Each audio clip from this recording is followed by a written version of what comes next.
嗱，事頭咧就喺隔離包緊魚皮角噶啦，講明啊唔係攞貨的，呢啲咪抵食啦。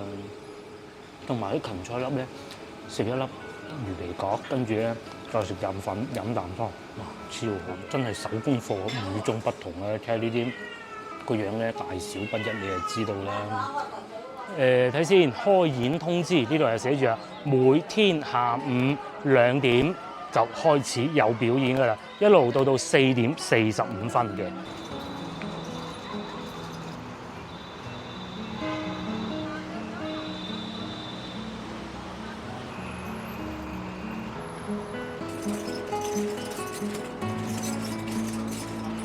Hello， 各位觀眾，大家好啊！我而家所在位置就係多寶路。咁咧，今集影片我就會帶大家喺附近行下嘅。咁啊，都係嗰句啦，因為而家朝頭早8點2個字啫，我仲未食早餐嘅。咁我會先去食咗早餐，再慢慢行。咁我有2個選擇嘅。第一個咧就前邊食腸粉啦嚇，一間好老字號腸粉，同埋佢嘅做法好傳統嘅。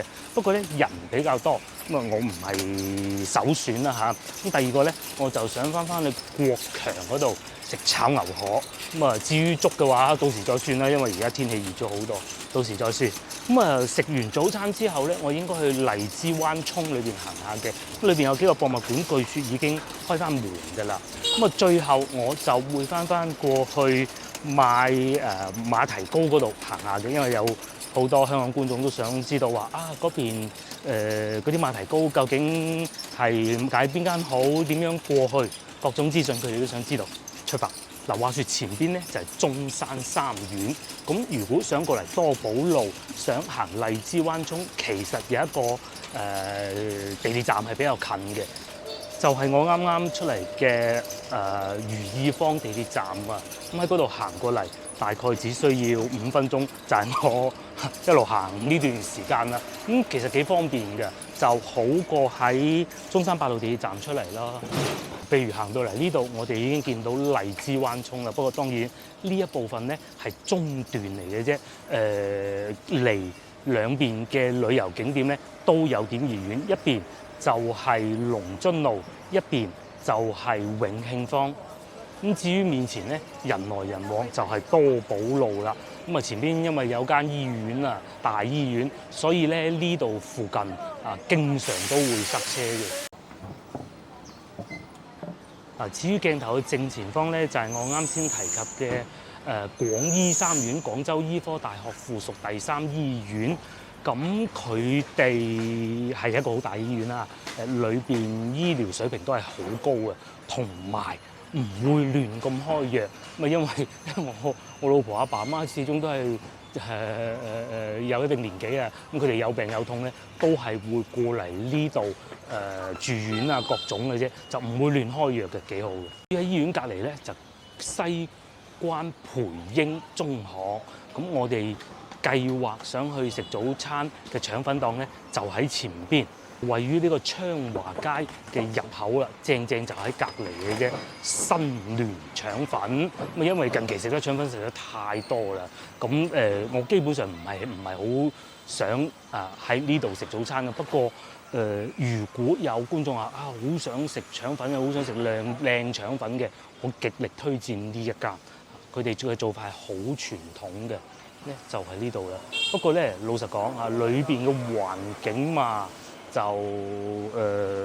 不是那麼好啦嚇。譬如話有瘦肉腸細份7蚊，炸麵3蚊，齋腸大份8蚊，粥8蚊，呢間好嘢嚟嘅。佢哋都係用一啲好傳統嘅做法嘅，用布拉腸嗰種做法做出嚟嘅。用圓碟裝嘅。次次咧，我哋早幾日咧去佛山食到嗰啲嘅，咁係會有少少搭住嘅。咁同埋人多咯嚇，就係有呢幾個特點啦，唔算得上優點嘅，亦都唔算得上缺點嘅。咁大家悉隨尊便啦。咁至於接落嚟咧，我就翻過國強嗰度食炒牛河啦嚇。今日唔算多人喎，好老實講。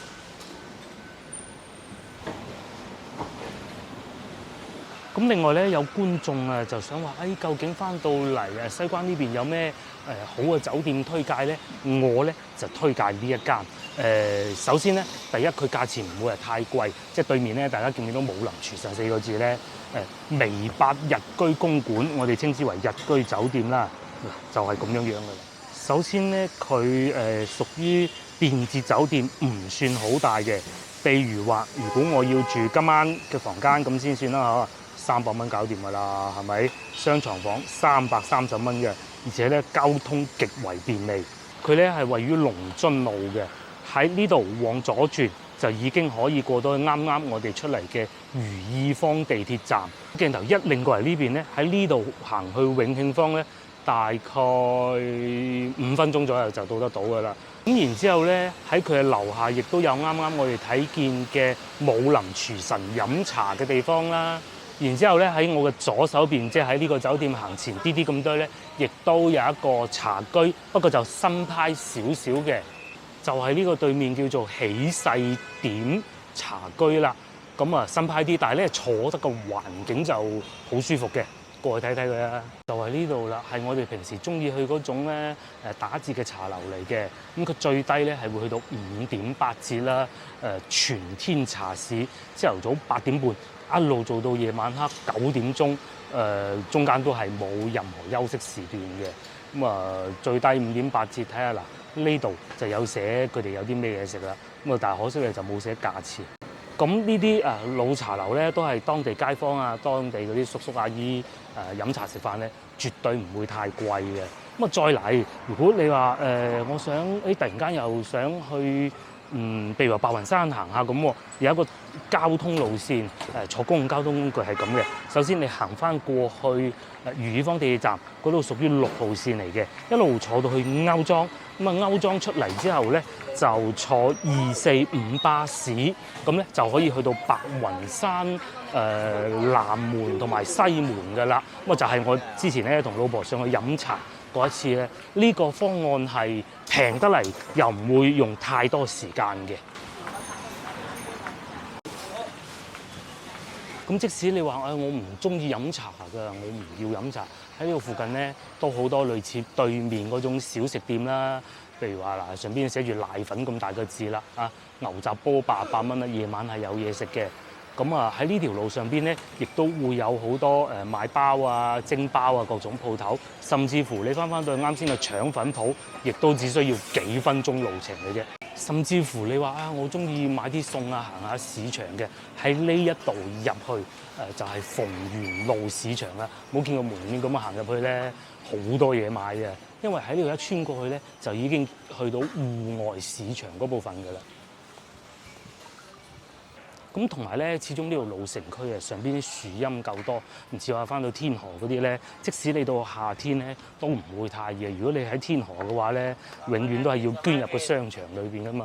嗱，好啦，旅遊線路都係推薦完啦，我哋依家就過去食早餐，炒牛河。唔係喎，我突然間發現係醒起潮寶小食店都好好喎，同埋睇上去唔係好多人喎，搞到我心喐喐想試下添。呢間亦都係好老字號嘅，好老字號嘅，試試佢啦。不如至於炒牛河可以留翻下次嘅啫。媽媽，又係呢種老街坊最愛嘅粉麵檔啦。睇下我食啲咩先。嗱，我哋呢份咧叫雜錦河粉，咁然之後咧有魚蛋啦，呢個牛丸啦係細粒嘅，仲有魚皮角啦。咁然之後基本上就係咁啦，簡簡單單啦。大家再睇下呢度啊，係一碗潮汕魚蛋粉咧，必備嘅就炸蒜頭粒同埋清湯。咁我認為咧，以我極為粗淺對潮汕河粉嘅認識咧，其實有時候有湯底咧，可能係改良過，唔好講冇食啊，改良過。因為我去潮州食過咧，確實大多數都係清湯底。咁知道佢哋潮寶嘅大名就好耐啦。原來咧以前佢哋係喺係喺恒寶華庭隔離嗰度開檔嘅，咁後尾咧就搬咗過嚟，呢度咧環境固之然就好啲啦，係嘛？最起碼咧，尤其而家天氣熱啊，你坐喺街邊食咧，其實有時係幾辛苦，好食還好食。咁啊呢度冷氣又夠足啊，坐得又舒服。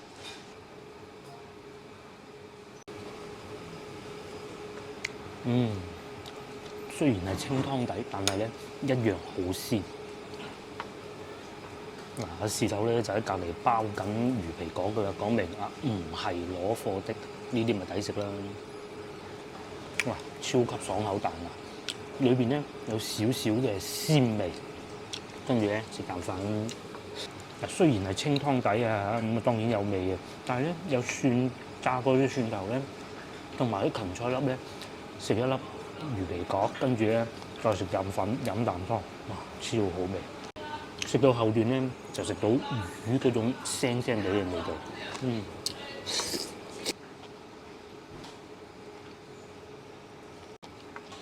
跟住咧食條菜，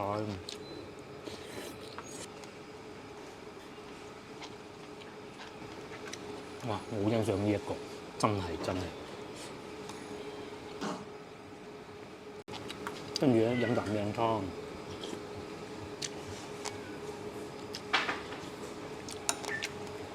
哇！嗰啲鮮味咧提升幾個層次。接落嚟試下牛丸咧，牛丸咧就唔同我哋平時食到嗰種嘅喎，爽口嘅、彈牙嘅，唔算話好難咬嘅。我老婆咧中意食嗰啲好有肉嘅質感嘅，其實我啊中意食呢啲嘅，因為佢成日話我啲牙唔得啊嘛。呢啲咧就真係有少少似我曾經有一次去到汕尾，佢哋有得外賣打包走嘅，同你抽埋真空，我買過一次，似你嗰種感覺。好，最後試埋粒魚蛋啊，夾起身咧唔算話好硬咯，可以有韌性嘅。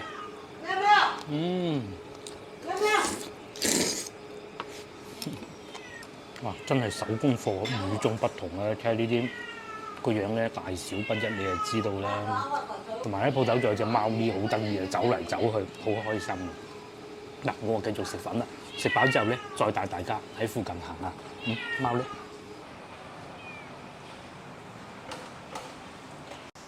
嗱，好啦，我食飽啦，非常好食。不過咧，啱先喺鏡頭之外咧，我就落咗啲辣椒醬，哇，辣到非常，大家請注意啊！咁啊，再嚟咧，原來係有炸魚皮嘅。我落單嗰陣都冇問老細，加5蚊雞就得㗎啦。唉，早啲加啲炸魚皮啦。咁我哋會過去逢源路嗰邊，過去荔灣區博物館，因為嗰度咧就更近半溪酒家嗰個方向嘅。我哋過到去再慢慢同大家講。你要去嘅地方咧就喺鏡頭嘅正前方。你要去有2個辦法，第一個穿過市場，但係如果你話我唔中意咁多人嘅話，你可以喺呢度往前行，再轉左咁就得㗎啦。逢源路一路行一路同大家介紹下附近美食咧，對面大眾麵館又係頂呱呱嘅嚇，又係嗰啲老字號，價錢唔會太貴，裝修就唔算話好標青、好新淨嗰種嘅，但係咧絕對衞生係冇問題。大眾麵館，咁我哋咧就喺前邊呢度往左轉。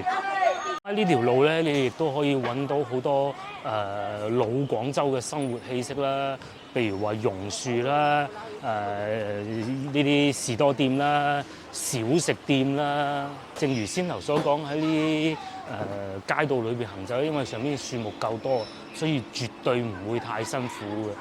咁條路係冇咁企理、冇咁平整嘅，但係換嚟另外一個好處咧，就唔似話去到其他地方咁咧，喺呢啲行人路上邊會有嗰啲電動自行車，因為條路唔平整啊，又或者過嗰個路口嘅時候咧，佢會蹬一蹬啊嘛，所以好多電動自行車咧都會喺外邊行嘅，咁啊所以哎呀又見到一部啦，真係點都好啦，始終呢度係會比一啲比較闊嘅道路咧係好啲，因為佢唔會開得太快。如果你去到海珠區啊，譬如我哋上一集去到嗰啲地方咧，你隻眼咧唔係要望住前邊，係要望住後邊嘅嚇，隨時會有車隊上嚟嘅。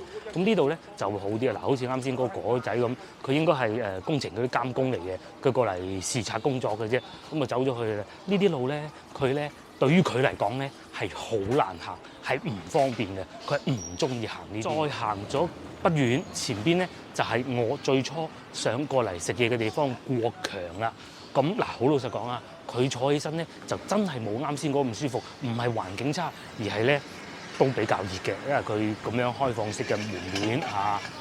呢度咧最好食咧就梗係炒牛河啦，唔知有冇機會見到阿師傅喺度炒嘅，就係咁啦。不過咧座位就不算太多咯，就喺呢度現炒牛河喎。唔緊要，呢啲有機會下次慢慢再試，大把機會。我哋而家就過去荔灣區博物館嗰度行下嘅。嗱，呢條街咧非常多好嘢食嘅，除咗啱先我哋所講嘅國強啊、大眾麵館以外咧，仲有呢一個日月蓮，又係環境係零，但係味道咧就老街坊好中意啦。同埋好多人咧會揸車啊，揸靚車過嚟門口，咁啊停低佢先，跟住打包一份帶走嘅日月蓮，連個門面咧招牌都見唔到嗰種嘅。咁當你見到呢個日月蓮啊，食完你嘅靚魚蛋粉之後咧，喺呢度往左轉，寶源路3個字，呢度繼續往左行，咁就到得到㗎啦。咁然之後咧，呢度咧仲有另外一個地鐵站喺我身後邊，一路行過去，行到去恒寶華庭嗰度咧，仲有陳家祠地鐵站。地鐵一開遠咧，我哋越嚟越接近荔灣區博物館啦。咁呢度咧，除咗博物館以外咧，其實仲有好多嘢睇嘅。咁如果有觀眾我實在真係記唔到條路點行喎，咁點辦咧？有2個方法。第一個，你沿住荔枝灣涌一直往北行，咁啊行得到啦。第二，咁啊使少少錢坐船，咁啊其實個船係好值得坐嘅，尤其對於遊客嚟講啊嚇。咁我坐過一次。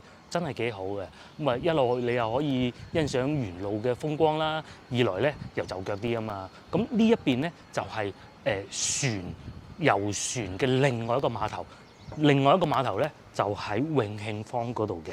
至於我嘅右手邊咧，呢度就係我啱先所講嘅荔灣區博物館啦。朝頭早9點到夜晚晏晝5點，咁星期一閉館，節假日除外，係需要預約嘅。咁另外咧。外籍人士啊，意思呢度所講嘅外籍人士咧，即是話你語言溝通不便，咁咪可以打呢個電話溝通啦。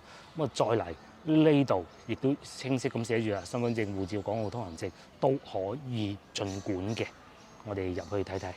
嗱，我咧就好順利咁入咗嚟啦，只需要攞出你嘅身份證、港澳通行證啊、回鄉卡都係可以嘅。手提電話都唔需要攞出嚟，有工作人員咧係會協助你登記嘅，非常方便。咁當然啦，你攞手提電話出嚟預約都係冇問題。一入到嚟主展館，哇！呢度好多舊照片喎，等我睇下啲舊照片先啦，不如。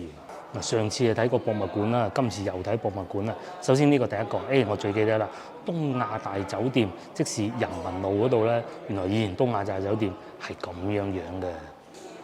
咁然之後隔離呢度咧，我估應該喺河南望過去元江路嗰度啦，會唔會呢個就係大鐘樓咧？不得而知嚇。咁啊，仲有早排去過嘅愛群大廈啦，廣州市銀行啊，呢度仲寫住萬都諗唔到咧，而家嗰條路已經變成咁啊！即係呢一個展區咧，就講當時啊，我哋廣州啊做貿易嘅歷史背景啦，咁啊展出咗好多，譬如話陶瓷啊、古玩啊、廣彩啊一啲貿易嘅商品啦。咁同埋咧，亦都會見到好多啊啲中西合璧嘅花樽，上邊擺燈啦、擺油燈啦。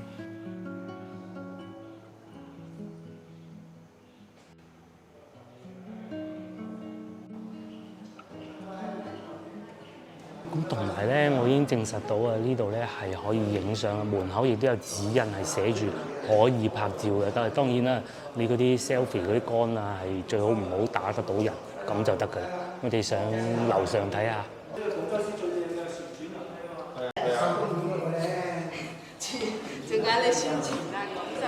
嗱，啱先咧嗰幾位遊客喺度介紹啊，原來呢個樓梯咧係廣州市最靚嘅旋轉樓梯嚟嘅，真係厲害喎！高影落去先靚嘅，咁先叫旋轉。接落嚟上到呢一層咧，就講當時廣州嗰啲製造業喎。嗱，呢度寫住嘅。哦，咁啊，呢個係巢絲廠創始人陳啟遠先生啊，廣東南海人。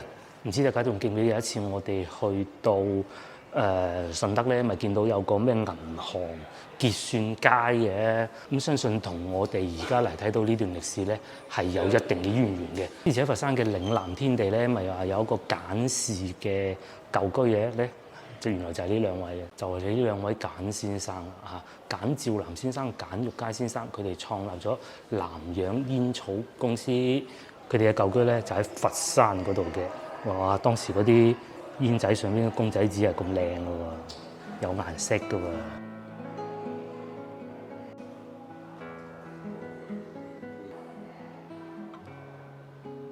至於將鏡頭轉過嚟呢邊咧，仲勁陳李濟同埋潘高秀啦。咁即是當時咧廣州嘅製藥業都係好發達嘅。呢兩個牌子咧，時至今日仲係有經營中嘅。潘高秀、陳李濟，咁當然亦都少唔到何濟公啦。啊，呢度啊寫住啦，南海恩州黃聖堂啊，咁啊而家已經變成係廣園西路黃聖堂噶啦。哦，鶴洲直街，哦，鶴洲直街咪就係龍渡尾市場嗰度咯，係嘛？原來何濟公藥廠係喺嗰度嘅，咁我到今日就知道。同埋咧，呢度嗰啲保安哥哥啊，超級 nice 嘅，佢哋唔會話蝦埋塊口面，嗱真係好嘅。有時咧仲會簡單咁介紹一下嘅。落嚟咧就到金融業啦。嗱，呢度有講過啊，孫中山先生喺南堤創辦中央銀行，應該即是回龍路口嗰個位置啦。咁啊，而家咧都仲係做緊銀行㗎。除咗製造業啊，梗係講啲飲食啊！哇嗱，呢度咧寫晒以前嗰啲民國之後啊，有咩靚茶樓啦。睇下我去過邊間先。南苑而家仲係保持緊嘅，文苑就真係算我孤陋寡聞，未聽過。西苑亦是如此。大三元哦，原來佢哋係四大茶樓。再嚟咧嗱，呢個西嶼、東嶼我都係未去過，未聽過。反而咧非常有幸地，呢個惠嶼樓我就係去過嘅。咁究竟上邊呢兩個係咪讀西嶼惠嶼，定係西嶼惠東嶼咧？就不得而知啦。咁啊，再嚟咧蓮香樓啊，時至今日還在經營中喎。咁當然啦，仲有已經變成一間好大嘅公司嘅陶陶居。咁至於鏡頭面前啊，新亞酒店上邊就東亞酒店，其實兩間係好近嘅啫，都係喺人民路上邊嘅。咁啊，再往上就係愛群大廈啦。人民路咧好多好嘢食嘅，咁當然又少唔得廣州酒家啦。原來以前廣州酒家係咁樣㗎，即係你話攞翻張相出嚟咧，真係唔認得。究竟係咪仲係原址咧？嗱，呢度又係有寫啦，應該係原址嘅。1935年啊，原來最初佢嘅名係叫西南酒家，咁後尾因為火燭啦，冇咗啦，重新起翻名就叫做廣州酒家。1950年。跟住呢度咧，仲寫住啊，哇！大元茶樓真係未聽過。咁至於上邊咧，大三元咧，就確實真係聽過嘅。睇下呢個大元茶樓第二代茶王啊，譚澄波喎，承購金華、寶與兩茶樓，改名大元樓，喺太平南路，即係人民南路啊13巷口開設嘅。咁大概喺邊個位置咧？有冇觀眾話得到俾我聽咧？我真係唔知啊！我估唔到。咁再嚟咧，呢度又勁啦，又係我曾經接觸過嘅大新公司，而家就同一位置改咗名叫新大新公司啊，就係兩位蔡先生，蔡昌同埋蔡興。咁咧，昌興街就係由佢哋得名噶啦。咁我記得當時佢哋應該係賣服裝嘅，咁啊而家咧就變咗賣童裝，昌興街。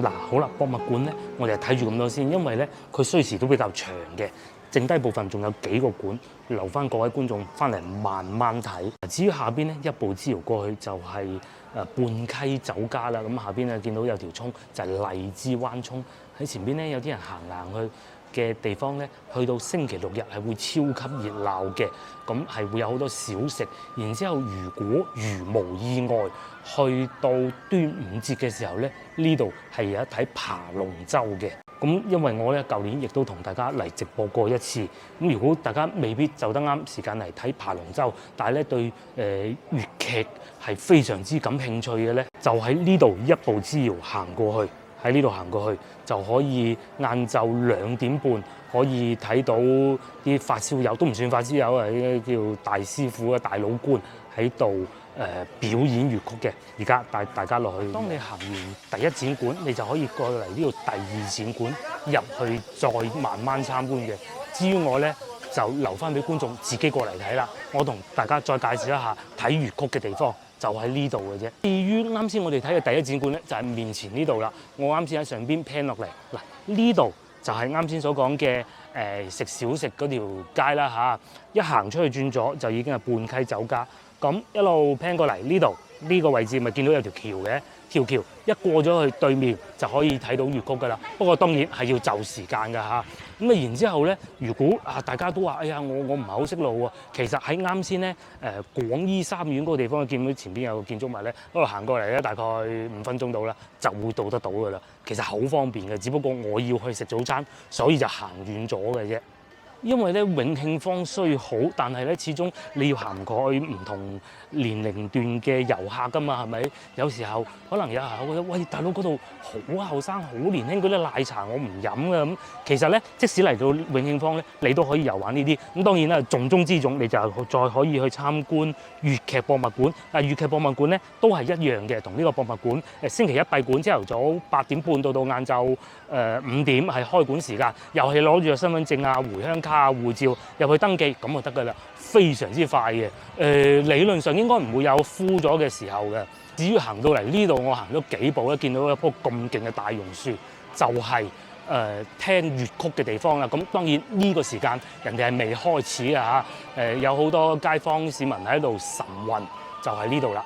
睇先開演通知，呢度係寫住啊，每天下午2點就開始有表演㗎啦，一路到4點45分嘅。咁佢哋呢個係免費，當然你係可以有打賞嘅。佢哋會擺個曲喺度，二維碼喺度俾你掃碼打賞嘅。一到時間咧，呢度就坐滿發燒友喺度欣賞粵劇㗎啦。咁啊，再過嚟呢度一步之遙過到嚟咧，就係半溪酒家畫坊嗰度啦。你仲可以飲翻餐靚早茶添，正啊！嗱，好啦，接落嚟最後一個環節咧，我就帶大家去睇埋賣馬蹄糕嗰個部分就係啦。喺呢度步行過去，大概需要5-6分鐘到啦。我哋行翻去半溪酒家門口。當你遊玩完睇完粵劇，又睇完博物館啦，點行咧？沿條涌行就好簡單嘅啫，就基本上都唔使點諗噶啦，一直沿條涌行，咁啊可以過得到去買馬蹄糕嗰度噶啦。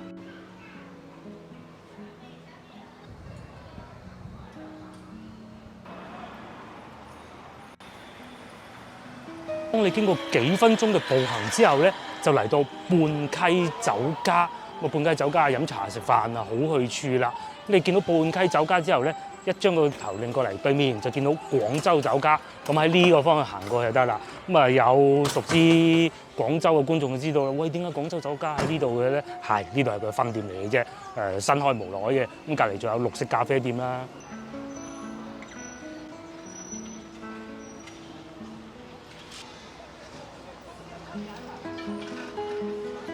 當你經過咗廣州酒家嗰條馬路之後咧，一直往呢個方向行，咁呢度咧就已經叫做龍津西路㗎啦。對面見到路牌寫住龍津西路，咁啊繼續往前行，喺呢度行過，大概仲需要5至8分鐘左右啦，10分鐘都唔夠嘅，咁就已經可以去得到㗎啦。咁佢係有好多間嘅，有好多間鋪頭都會賣馬蹄粉嘅，既有新派嘅，又有舊派嘅。咁我推薦一間比較新派少少嘅，其實所謂新派咧，都係做咗幾廿年嗰種㗎啦嚇。咁我嘅推薦咧，你係行右邊呢條馬路，就唔好行左邊嗰條馬路，因為嗰邊咧就窄啲嘅，而且一路行過去咧，前面會經過一堆垃圾桶，不是太好嘅。咁咁但係咧，你就會見到第一間就叫第一馬蹄粉啦。咁佢又賣馬蹄粉同埋馬蹄糕嘅，隔離亦都係會有一間，右邊嗰間咧就老字號啲，但係我已經唔記得咗人哋嘅鋪頭名。佢係會有一盒盒嗰種馬蹄粉賣嘅。咁至於我推薦嗰間咧，就沿住呢條路繼續往前行，就會去得到㗎啦。咁啊，再嚟啦，呢度又見到一間啦，沙溪馬蹄粉。繼續行，經過大概幾分鐘啦，你就會見到呢個彎位啦，呢個轉彎位。咁啊，唔好轉右，轉左啊，轉左，你就會見到津津菜館同埋一個叫19涌美食嘅，就喺我嘅左手邊嘅啫。咁你喺前邊呢度過馬路，咁咧就可以揾到。左邊咧係冇嘅，全部嘅鋪頭咧喺晒右邊嘅。至於鏡頭打橫呢條路有個斜坡仔嘅，其實係咩咧？就係逢源路啦。咁啊，甚至一路有睇開呢集影片嘅觀眾都聽過逢源路呢3個字，就係啱先我哋講國強食粉麵嗰個地方啦。咁咧唔好行過逢源路，繼續行翻龍津西路，再往前少少就到啦。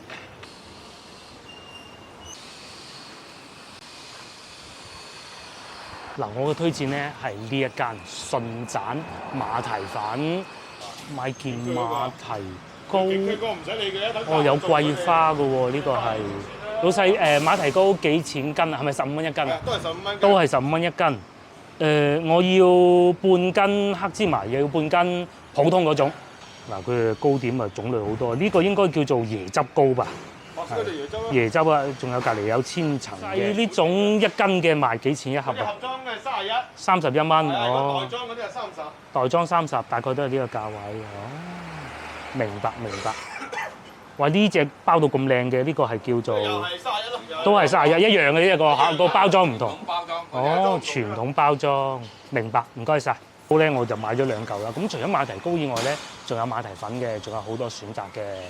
嗱，好啦，我又買咗2嚿啦，咁可以食一段時間。馬蹄糕咧係好清熱嘅，早排咧咁我上社交媒體問太子啲人，因為而家好多外省嘅遊客咧嚟到廣州遊玩，佢聽見嗰啲廣州人講乜嘢都係會熱氣嘅，飲水都係會熱氣嘅，究竟有乜嘢係唔熱氣嘅咧？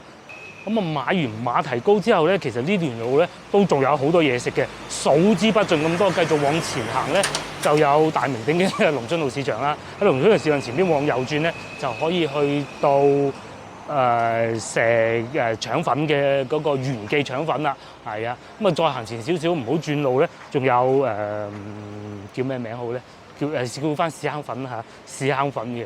咁啊呢條路啊好多嘢食啊，交通亦都係好方便嘅。好，咁啊，今日影片到呢度為止啦，約定各位觀眾下集見。希望今集嘅旅遊資訊可以幫到各位觀眾啦。